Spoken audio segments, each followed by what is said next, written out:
Hey, what's up? Sean here for another episode of Locked On Raptors. Just me today, no guest, as we are continuing on with some takeaways from Raptors Media Day yesterday, as well as OG Anunoby, Nick Nurse, and Scotty Barnes' availabilities after practice today. We'll dig into some of the thoughts there, particularly that we're going to dig into OG off the top, because we didn't talk a lot about him yesterday, but there was a lot of excited talk about him both yesterday and today from Nick Nurse, Bobby Webster, and more. So that's coming up. Also, we have some mailbag questions to get to. I had a bunch in the can last week, but then the Alvin Williams news came down just before I recorded the mailbag podcast and left me without space to get a couple of those questions in. And a few of them actually tie in to some things we've heard over the last couple of days as the Raptors have started speaking to the media. So those are coming up in the back part of the show as well. That's all coming up on today's show. Thanks for being here and stick around. Coming up in just 1 second. You are Locked On Raptors, your daily Toronto Raptors podcast, part of the Locked On Podcast Network, your team every day.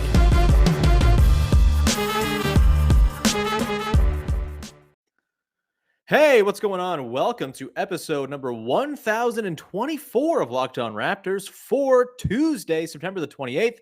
I'm your host, Sean Woodley of RaptorsHQ.com. You can find me on Twitter as always at WoodleySean. You can find the show at Locked On Raptors. And I thank you for making Locked On Raptors your first listen of the day. Coming to you a little bit later as well than we normally would, just because we were waiting for OG Anunoby and Scotty Barnes to speak to the media for the first time. We'll get into some takeaways from them. And I really want to focus on OG off the top because he was not really a huge focus of yesterday's podcast, but I do think the preseason and what his role is going to be is one of the most fascinating things, not just about the Raptors in the preseason going into the year, but of the entire Raptors season. So we'll get to that coming up in a sec. And we're also going to finish off the mailbag podcast we started last week. Again, Alvin Williams, the news that he was joining the broadcast kind of sewered a lot of the mailbag space we had, but we have a few good questions. Malachi Flynn, Goran Dragic, the lack of 7-footers on the roster. We'll get to those questions that you graciously sent in on YouTube earlier this week. So those are coming up very soon. Let's start off, though.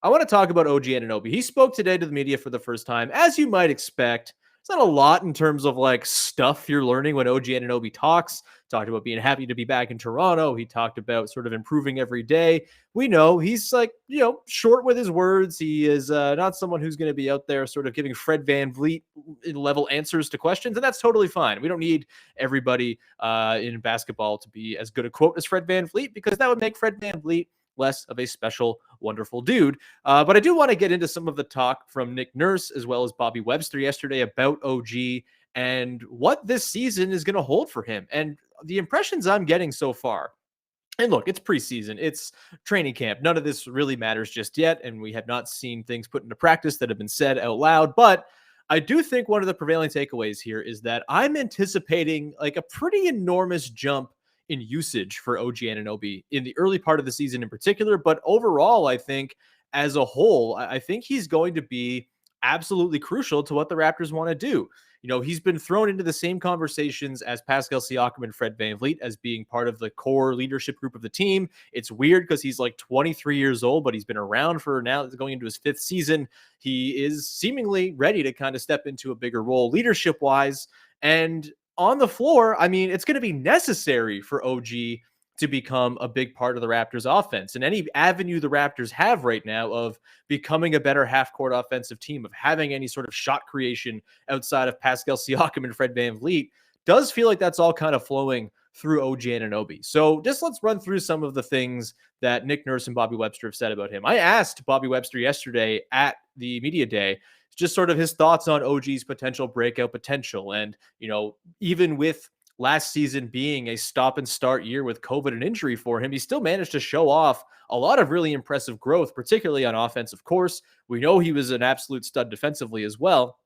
And so I asked Bobby Webster what he thought about OG's chances of kind of taking off this year. And his response was, we're all excited for OG. And then kind of dove deeper into what it might look like for him. He spoke a lot about the importance of OG maintaining his defensive level, which we know is otherworldly. It's all defense level, potential defensive player of the year conversation type stuff from OG on that end. He might be the best wing defender alive right now in the NBA. That's all well and good, but with his offensive load likely increasing, it's not easy to maintain that kind of defensive dominance. And that's going to be a really interesting storyline to watch. And if there is going to be any sort of drop off from OG defensively, how ready are the rest of the guys on the team to step in and fill in those voids? You would think that if Pascal's sort of giving up some of the burden offensively to OG, maybe he's got a little bit of extra energy in the tank to reserve, for playing defense.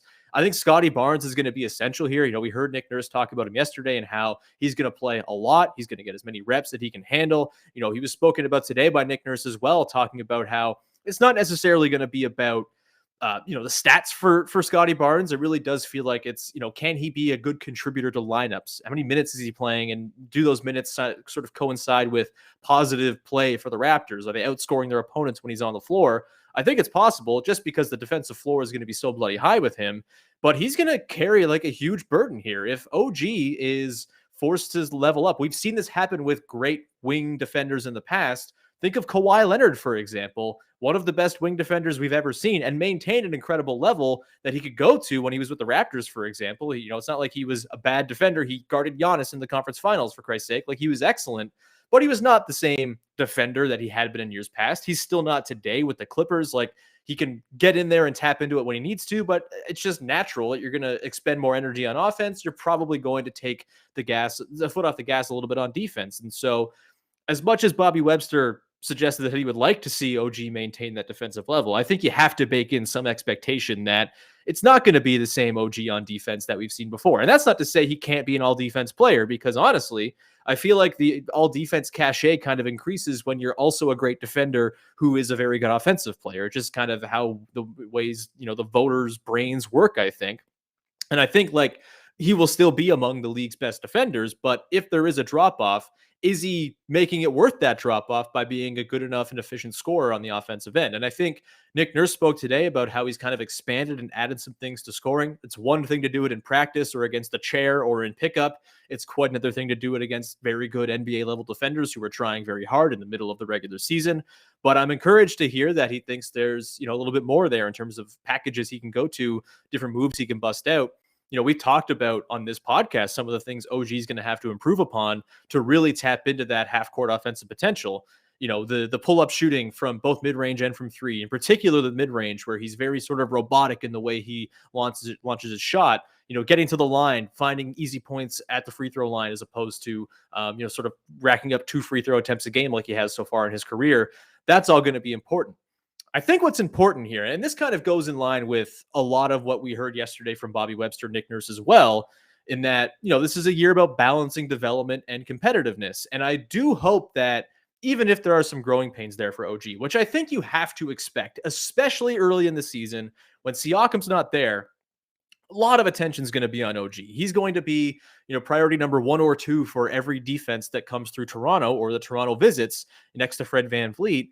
And how he handles that, I don't think is necessarily going to be indicative of what his career is going to look like, or whether or not, I don't think we're going to know, for example, in the first month, is OG that wing score that you need to have? Like, that's not going to be figured out in month 1, but how he responds to that and how the Raptors respond to what the results are, I think is going to be really interesting, because I think that's going to be one of the through lines of the season is how much can you kind of accept that, maybe OG loses a game for you because he goes 8 of 25 because he's trying some stuff out.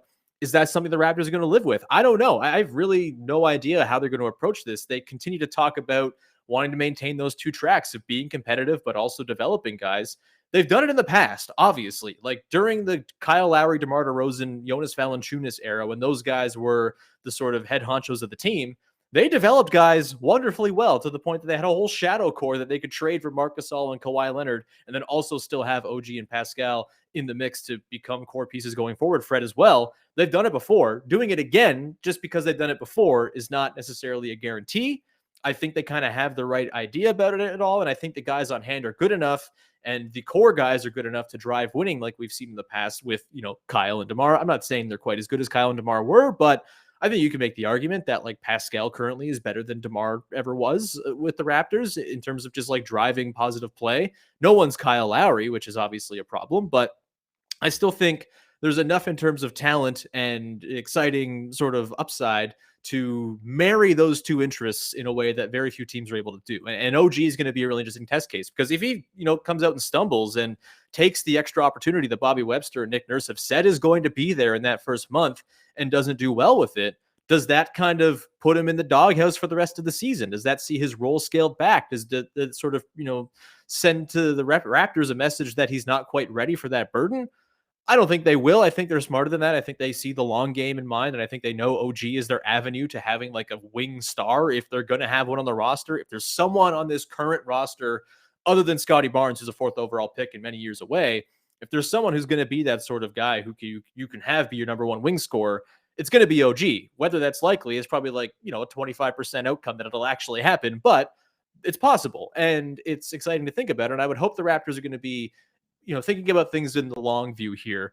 As much as wins and being in the play-in conversation is something I would like to see this season, I would hope that this sort of long-term, they're not going to sacrifice the long-term development of a guy just because 1 month isn't so great and they're kind of in a hole and, working to get back in the mix. I honestly think my sort of philosophy with this thing is if you rely on the development enough and you kind of believe in it enough and let it sort of nurture and marinate and not sort of change course too soon, I think you can see those things kind of come together very nicely, where as the season goes along, you kind of coalesce and do something more than you were at the start of the season because you allowed guys to go through lumps at the start of the year. And I think that with OG, that is going to be the big question here. They're very clearly lining him up to be a big part of this team. I think we all expected that after the finish he had to last season, but I think there's a lot of confirmation about that early on here. And I hope that they are willing to go with the lumps, because there will be lumps. I promise you there will be lumps for a 23-year-old guy who has only ever been mostly a low usage,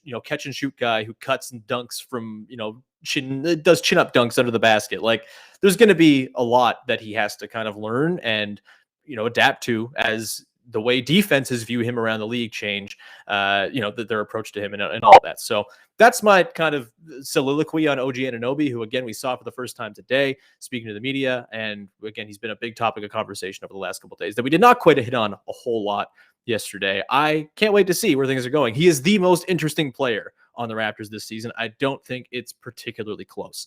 Let's continue on here in just 1 second. We're going to dive into your mailbag questions. We've got questions about the lack of 7-footers on the Raptors roster. We've got questions about Malachi Flynn and his role as Goran Dragic going to cut into those minutes or whatever. Is he going to be a starter by season's end? Lots of Malachi Flynn content coming up in today's show. We'll get to that in 1 second here. But first, I want to tell you about our friends over at rockauto.com. If you know me by now, I know nothing about cars. I'm a moron. I don't know how to boost a car, or didn't know that until like 2 weeks ago when I had to watch a video in the middle of the woods to make it work. I am bad at cars, but if I can navigate rockauto.com and find great cheap auto parts, that means you can too, because I have no idea what I'm doing. And their site is so easy to use that even someone like me can navigate and find the exact parts I need for my car for much less than you're going to get charged at a chain store. Go explore their easy-to-use website today and find the solution to your auto part needs. Go to rockauto.com right now and see all the parts available for your car or truck, and write Locked On in their "How Did You Hear About Us" box so they know that we sent you. Amazing selection, reliable low prices, all the car parts you'll ever need at rockauto.com. All right, let's dig into these mailbag questions. We got a lot that I did not get to on the last episode of the podcast. So let's lean into actually, this kind of goes with what we were talking about off the top with OG Anunoby. So let's start with that. And it has to do with the half-court offense. We heard Nick Nurse talk about this yesterday, was asked about the difficulty that team is. Does he see any concerns for the team? And if so, what are they? And he said, is there enough scoring there? Are we going to be able to score enough in the half-court?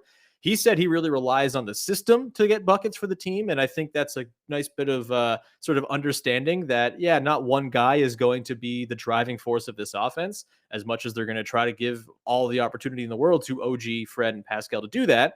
It's not fair, I think, to sort of expect them to be these sort of half-court demons who can rip apart opposing teams basically on a whim whenever in the half-court. They're not the big three in Brooklyn. That means that it's going to be a little bit of a tricky road to improving that half-court shot creation. And this question comes in from Nathan Lean regarding all of that. What do the Raptors need to do in order to improve their half-court creation? So I think, Number one is like internal leaps, right? Like if you see OG Anunoby take a leap as a half court scorer, as a guy who can play make in the half court, deal with the extra attention, defer, use his leverage to get shots for other guys, that's going to be huge, of course. This also ties into the free throw conversation. This is not a team that projects to be a very good free throw getting team. OG is one of the guys who can help change that. I also think Pascal really showed last season at times that he can get to the line. He can, absorb that contact, finish through, get 3-point play, stuff like that. I think that's going to be a big thing. It's going to be picking up those easy points whenever you can. And free throws are a big part of it that you often forget. But like, if you think about some of the best Raptors offenses of the last 10 years, a lot of them were just like free throw dependent. The 2015 team, things like went off the rails in the playoffs, but Lou Williams, DeMar DeRozan got to the line a ton. That was a top 5 offensive team. If you think about, obviously, the Kawhi team, Kawhi got to the line like 8 times a game. That was easy stuff. Kyle was getting to the line. Pascal was getting to the line. It was a great free throw accrual team. And then you think about last year's team and how they were not very good at it at all. And think about the playoffs in the bubble. And the only guy who could get there was Kyle Lowry. No one else was doing it. You need to have 2, 3, 4 guys who can be reliable free throw accruers for you. And I think OG, obviously Pascal, and then Fred VanVleet has to be one too. And you throw in some other guys as well, Malachi Flynn, Goran Dragic, like they'll have to, really kind of pick up the free throws as well. We saw Scotty Barnes be pretty successful with it in the summer league as well. So that's something too.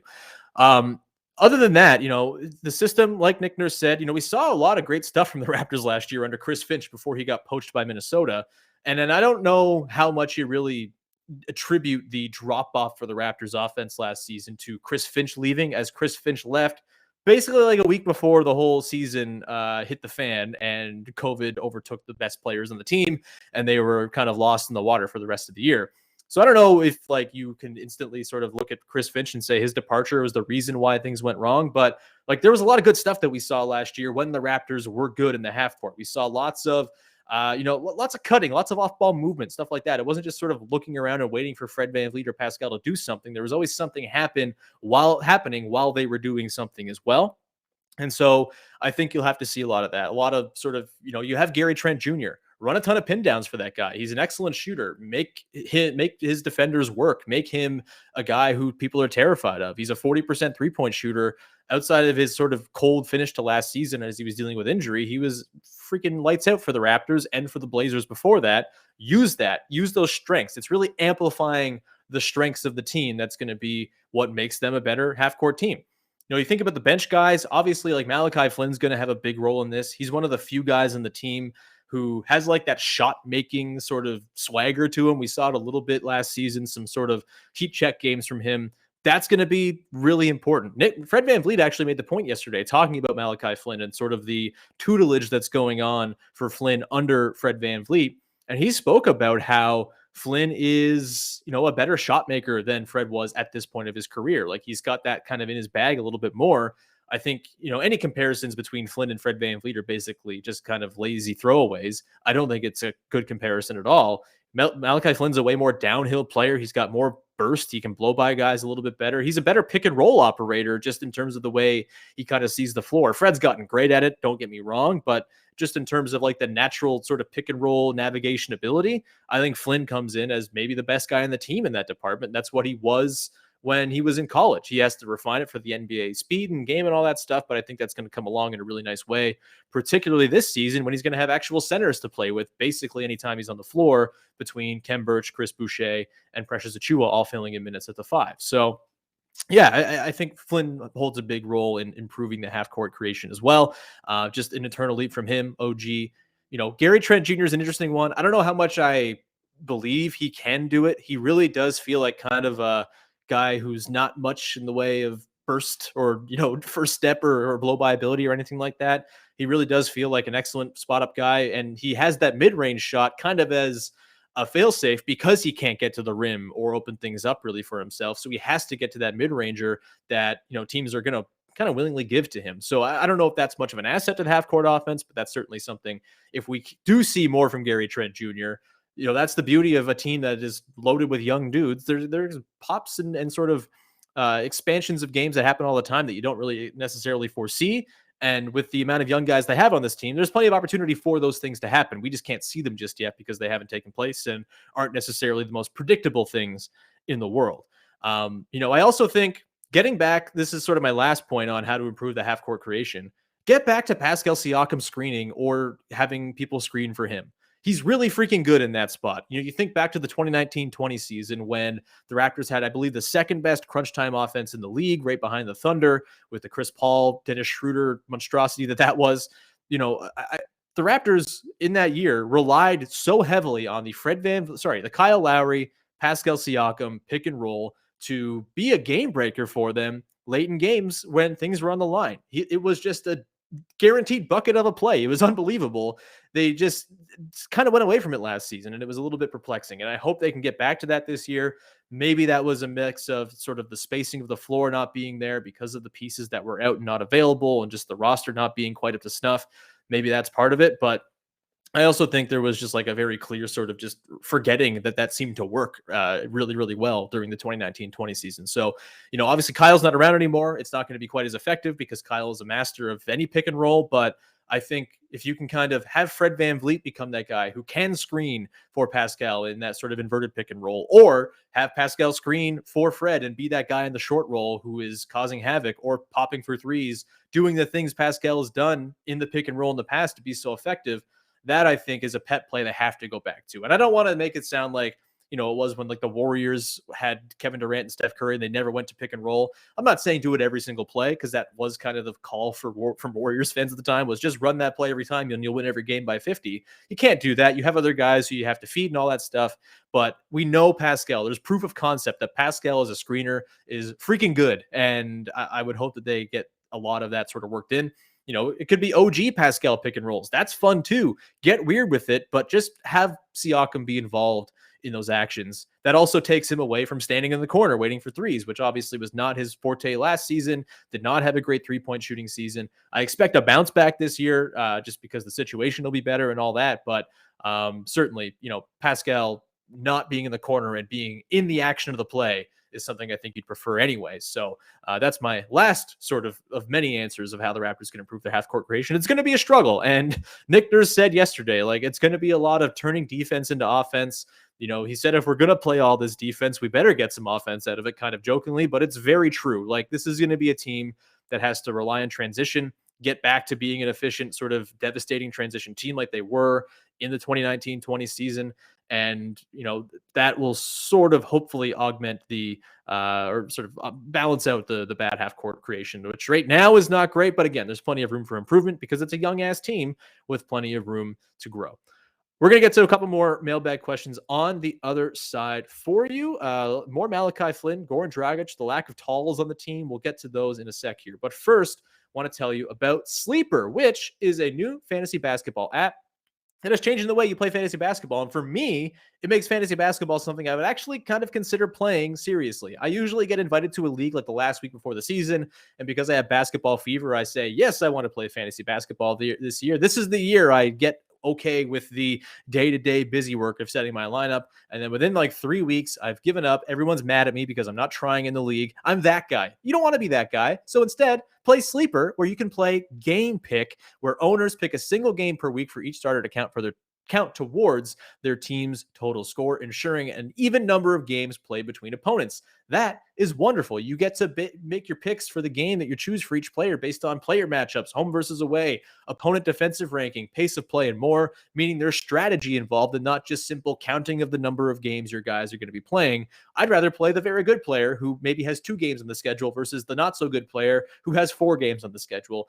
But in the regular fantasy basketball world, it doesn't quite work that way. With Sleeper, you can do it with Game Pick, whether you prefer redraft, keeper, or fantasy game or dynasty. That is, Game Picks has you covered. Sleeper, crack the fantasy basketball code. If you play fantasy football and like the weekly strategy of it all, you're going to love Game Picks for fantasy basketball. Download the Sleeper app to start a league with your friends today. You will not be disappointed. Today's show is also brought to you by our pals over at BetOnline.ag. We're back and better than ever. All eyes are on the gridiron as teams are back on the field to take another football, or to start another football season, that is. As always, BetOnline is your number one spot for all the pro and college football action this season. With a new updated site and interface, even more odds and props and contests, BetOnline.ag continues to be the number one source for everything football. Head to the website or use your mobile device to sign up today and receive your 100% welcome bonus. That is double your initial deposit just for signing up. Don't forget to use the promo code NFL100 to get that awesome deal. From football, basketball, boxing, baseball playoffs, right through to Vegas casino games. Don't wait to take advantage of all the amazing offers available for the 2021 season. BetOnline is the fastest and easiest way to bet on all your favorite sports. BetOnline, they are your online sportsbook experts. All right, let's round this out with a couple more mailbag questions. Malachi Flynn was kind of a topic of discussion in the last segment, so let's get to another one here. And sort of the combination of him with Gary Trent Jr. and Goran Dragic, the sort of 2 through 4 guards on the roster, and how that's all going to shake out. So let's get to this one here from Snitsky McGee, who asks, do you think Malachi Flynn can have a bigger role in the team this season than Gary Trent Jr.? I honestly think Malachi Flynn's role in this team might be more important than Gary Trent Jr.'s. I think Trent is going to be a little bit kind of expendable in those starting lineups. I think the Raptors are going to play Scotty Barnes or OG at the 2 quite a bit and go big and get weird. I think we're going to see Goran Dragic play the 2 quite a bit. But Malachi Flynn seems to be penciled in to run that second unit. And we saw last year the second unit was an abomination. The starters pretty much without fail were quite good unless they were playing with Aaron Baines. Other than that, like the small ball starting fives, even the starting fives down the stretch were pretty effective. The bench unit just had no juice, though, and not a lot in the way of scoring. We've seen this for a couple years. Think back to the title defense season, and it was like Patrick McCaw running lineups with Terrence Davis and Rondé Hollis-Jefferson and Chris Boucher before he got really good at scoring, and got some other weird players in there too, I'm sure, where there was just no offensive production whatsoever to be had. They were relying on winning their stretches of minutes 4-2 over 6 minutes. I don't think we're going to see that with the bench this year, because I think Malachi Flynn is in a very important role as that sort of second unit conductor. And also I think he's going to be quite good at it. And the pieces around him seem to suggest that he's going to have some good support when he's there, whether he's playing in the backcourt with Dragic or Gary Trent, whoever, was kind of subbing out in those in-between lineups. He's going to have that extra sort of guard help, in particular Dragic. Having Dragic out there to kind of just take some of the burden off is going to be huge. You throw in Scotty Barnes, the defense he's going to offer, the potential sort of dive man stuff he's going to do, the cutting it seems like he's able to do from day one. That's exciting. And then you get Boucher, who can just finish a bunch of plays, and hopefully Achua, who can be a lob threat for Flynn. Those seem like they're going to be pretty effective second units against other second units. Would I trust them against other starters? Probably not, but I do like the mix of that second unit right now. And I think it's going to have more scoring punch than it has in years past. Do I think it's going to be the 2017-18 bench mob? Probably not, but I do think there's a little bit there to get excited about, which is nice. And then when it comes to Trent, like I said, I'm just not sure where he's going to slot in terms of overall role within the team. And it's going to be really dependent on him, frankly. If he's playing the way he was when he first started with the Raptors last season, dude's going to play 30 plus minutes. If he's playing like he did in the last 10 or so games, he's going to play like 22 minutes, and he might be sort of a fringy rotation guy at times and won't play in close games and stuff like that, and might not have the trust because he doesn't quite bring the same defense. And if he's shooting horribly, putting up bad heat check shots, I don't think that's going to be something that Nick Nurse takes very kindly to. Whereas Flynn kind of offers more of a Nick Nurse kind of profile. He's a good defender. He disrupts, forces turnovers, all that stuff, and he provides that ball handling that Trent doesn't really offer right now either, which is going to be a necessity for this team. So yeah, I think Flynn maybe already is a more important player to what the Raptors are going to be this season than Trent. It's a very good question. This also kind of applies to this question here. That comes in from Adam Ellis. Could you see any opening day reserves earn a starting job by the end of the season? So if we're assuming the starting 5 is Fred, Trent, OG, Siakam when healthy, and Khem Birch, I think it's going to be tough to crack that, honestly, just with the way the lineups are going to be set out. Flynn just feels like a perfect backup point guard to come in and relieve Fred. If you start him with Fred, which they could do, they love 2-point guard lineups. They have in the past, at least. You just stagger it and find a way to make it work, but it's just a lot easier to have that second unit kind of control in Malachi Flynn just coming off the bench in a more sort of regular rotation. We'll see. But I do think Trent is the most likely guy to lose that job. As much as I think Kem Birch and Precious Achua are, you could kind of toss up who's going to be the starter there. They've clearly got more invested in Birch right now, and I think they're going to give him at least the season to see what he can do as the starting five. Will he finish every game? Probably not. I think there are a lot of games where they won't finish with a center at all. But as far as starting, yeah, I think Birch is going to be in that spot, barring injury, for the entire season. But Trent could lose that, I suppose, to Flynn. I think the guy he's more likely to lose it to, though, is Goran Dragic. And people don't seem to want to get on the Goran Dragic train just yet. That's fine. I'll be over here on my lonesome in the car, just being happy that Goran Dragic is on the Raptors. I think he stands a real chance of potentially moving into that starting five. Do I think he's going to be like a 32-minute a game starter? No, I don't think he has it in him anymore at 35. But I think just the way, especially early on, if maybe the Raptors struggle out of the gate with ball handling and the lack of Pascal Siakam is hurting them, so they swap in Goran Dragic for Gary Trent and then they roll with that. Maybe he just holds that job for the rest of the year because they realize, oh, this ball handling is kind of nice to have next to OG and Siakam and Fred, and we have a starting five with four guys who can put the ball on the deck. That's not a bad thing to have. I think that's a sort of sneaky possibility here. I know the Raptors aren't terribly invested in Dragic long term. He might not be here come trade deadline time, but I do think if he is kind of showing out and playing well and the Raptors are surprisingly good, there's a chance they keep him, and there's a chance he becomes the starting two next to Fred VanVleet. You also will be able to hide him pretty well defensively in that lineup as well, next to Fred, OG, Siakam, and Birch. Like, that is four dudes who can cover for a not very good defender in Goran Dragic. So that's my take there. Last question here, tied to Dragic and Flynn, and also to the lack of talls on the team. Let's show it here. This one comes from Dragon Ninja, who asks, how many minutes is Dragic going to take away from Malachi, and why is there not one 7-footer invited to training camp? I'll get to the 7-footer thing in a second. I don't think Dragic is going to take a lot of minutes from Malachi. I think those three guards are going to play quite a bit. I think they're going to need the extra ball handling on the floor quite a bit.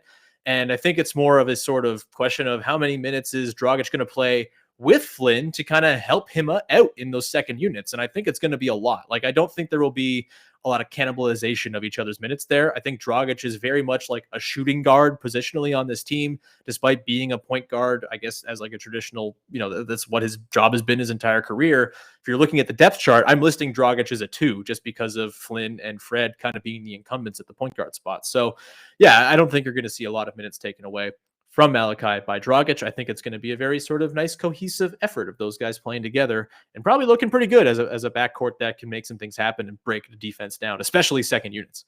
And then the last one, why is there not one 7-footer invited to camp? It's because it's Vision 6'9", baby. I don't know what to say. Get on board. Vision 6'9" is here. Pascal Siakam did say he's almost 6'10" yesterday, which would make him the tallest player on the team. I believe they will come in as the first team ever to not have a person over 6'9" on the roster. Look, I know last year gave you a lot of sort of ghosts and, oh my God, what are you going to do with that center play? Like, Aaron Baines was so bad. What the hell? Just a nightmare. I really, really don't think you can overcorrect to what Baines was last season. Kem Birch is a totally cromulent center, even though he's a little bit short. Yes, it's going to be tricky in certain matchups against Joel Embiid, Nikola Jokic. The thing is, you don't have to worry about those matchups necessarily this season because, yes, in the regular season, those games will come up. But you can scheme a little bit and sort of throw junky defenses at them. And they've done that very well in the past for both of those guys. And then on the other side of things, it's it doesn't really matter if they're not going to play the Sixers in a playoff series that matters, I guess is the way I'm putting it here. They're not playing the Nuggets in the finals. They're not going to be a finals contender this season, and that's okay. And so you're not worried about having to, have all of those matchups figured out well ahead of time. Like for those, Raptors teams of 2019, for example, like going to the title, realizing Joel Embiid's in the Eastern Conference and potentially in their way. Yeah, you got to get a specific guy like Marc Gasol to prepare for that matchup. You don't have to do that this season for the Raptors. You can go ahead and realize, okay, sometimes we're going to be outgunned, but that's okay because our overall vision is intact. And I think that's what the Raptors would prefer. So that's all I got there. Thank you so much to everybody who sent in those questions. Sorry for the delay in getting to them since you sent them in last week, but really appreciate you sending those over. We'll have more on the podcast tomorrow. Vivek Jacob's going to join us, and we are going to talk all about Fred VanVleet and what a successful season would look like for him as we continue that series of shows. On Thursday, Katie Heinel's going to pop on the podcast. I think we're going to talk about vibes, as we often do with Katie, because the vibes are good around the Raptors for the first time in a long time, and it's very exciting. And then we'll close out the week on Friday with a podcast TBD. But Thank you as always. Thank you for making us your first listen here. And go make your second listen, Locked on NBA, as they're covering media days from all across the league, vaccine fallout, different teams that are interesting, the most interesting teams going into the season, and all of that good stuff. That's all coming up very soon here. Thank you so much for tuning in. We'll talk to you again Wednesday with another episode of Locked on Raptors. Bye-bye.